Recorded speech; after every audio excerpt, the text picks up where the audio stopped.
The both of you involved in politics, yeah? Yes. Different parties?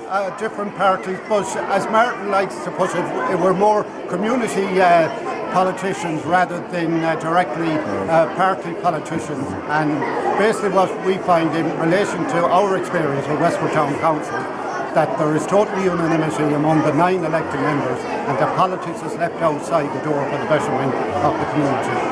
Do you have any views on the proposed abolition of the council?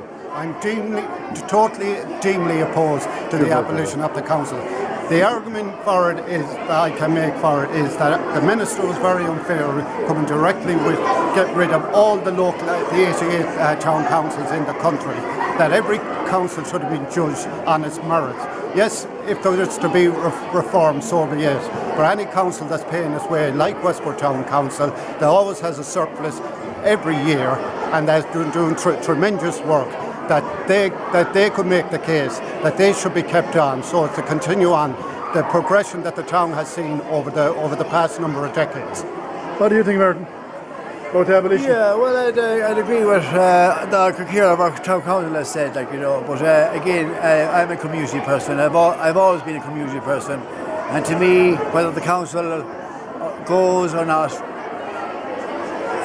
it won't affect me that much, because I will always do for the people of my community what I've always been doing for years, serving them honestly, fairly, and even when there's no council in Westport, I will continue doing what I will be doing always for both young and old, and especially the most vulnerable people in our society, and above all, give good leadership to the youth so there's a better future for them now and in the future. And why do you think this situation came about?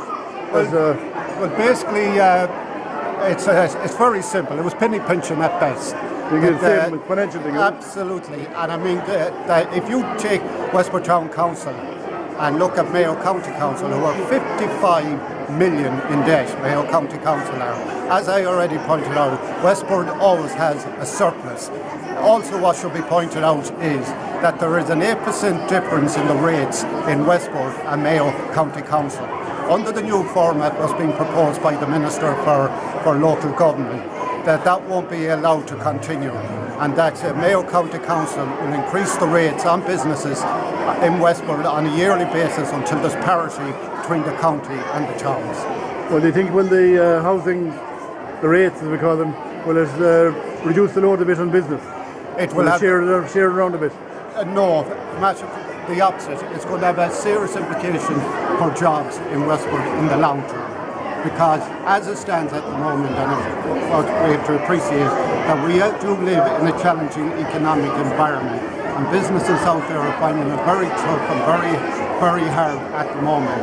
And what's being proposed now under the new Local Government Act is anti-business, and particularly for us here in Westport, we're going to see job losses down the line in relation to the new proposals.